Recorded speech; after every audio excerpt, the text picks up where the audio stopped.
Malaysia is struggling to improve the skills of its workforce. To remedy that, the government is trying to attract talented Malaysians living abroad to return home and entice highly educated expats. At the forefront of that push is TalentCorp, which runs the Returning Expat Program. Its CEO, Johan Merican, joins me now. So 2011 is when you're roped in to help build up the TalentCorp program, and this year, 11th Malaysia Plan milestones have been laid out over the next 5 years. What can TalentCorp do to enable the goals set out for that roadmap? Now, under the 10th Malaysia Plan was when Talent Corporation was originally formed, and the idea is that with our economic transformation program, we obviously have a huge need for talent to support our industry, not only to grow and invest, but move up the value chain. And so Talent Corporation was established really to help coordinate efforts to attract and retain human capital, similar in the same way that you have MIDA to coordinate and in terms of attracting and there's the emphasis on the high-skilled, high-value-add segment of the workforce.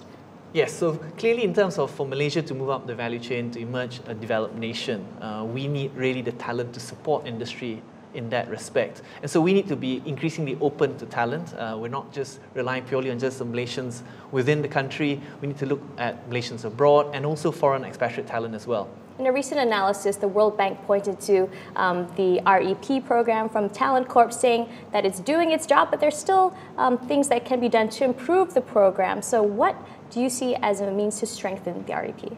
No, so Sophie, you're right. I mean, on one hand, we're very happy that we have the World Bank, in a sense, validate our work in terms of both the Returning Expert Program and our Residence Pass talent, saying that both are effective in both attracting and retaining the sort of global talent that the economy needs. But at the same time, obviously, they've highlighted areas where it needs to be improved. And I think one particular area for a Returning Expert Program, they highlight importance of Talent Corporation to focus more on connecting the Malaysians abroad to job opportunities.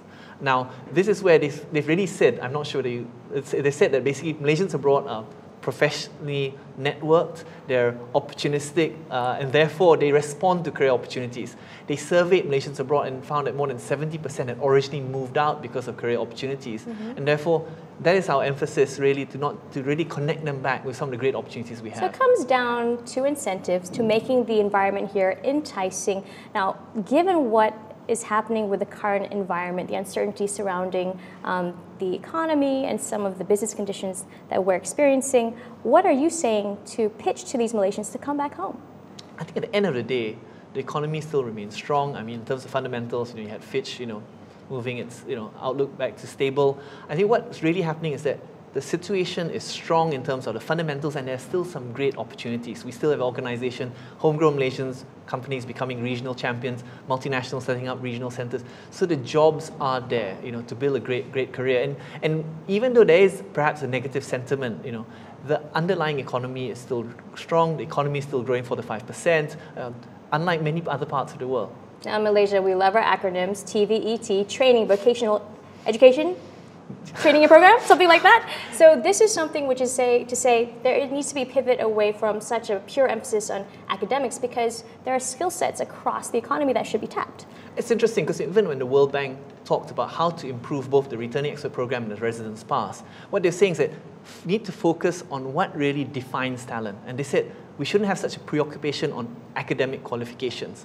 Really, skills are skills. You could have an accountant, but even a welder for an oil and gas, they're also highly skilled. So the point is, one of their recommendations is that we need to also develop a platform to best understand what are those skill sets that Malaysia really needs to grow investments and to move up their value chain, and really then focus the government's efforts towards targeting those skill sets that we need. And Johan, where are you seeing those gaps? Well, we have them in all our key priority sectors. Speak to any leading employer and they're saying they're short on talent. Even with oil prices where they are, we still have huge projects like Pengerang. Our electronic sector continues to be our biggest exporter. Our finance is becoming increasingly regional if it's Islamic. And our professional services also continues to, again, have a regional perspective given the movements on ASEAN. And very quickly on women, because last week we had official data showing that the participation of women had increased in 2014, but there's still a ways to go. No, you're right. At a regional level, Malaysia still is amongst the lowest in terms of female labour participation rate. At 2014, it's still at 53.6%, which means just over half of women of working age are in employment. So Talent Corporation organizations working closely with employees, what can we do, like flexible work arrangements to better retain them in work. And we've just launched this year a Career Comeback Grant. We're giving money for employers to bring back women and retain them in the workforce. All right, hats off to you on that. It's something I like. Thank you so much for joining us around the table. That was Johan Merican, CEO of TalentCorp Malaysia.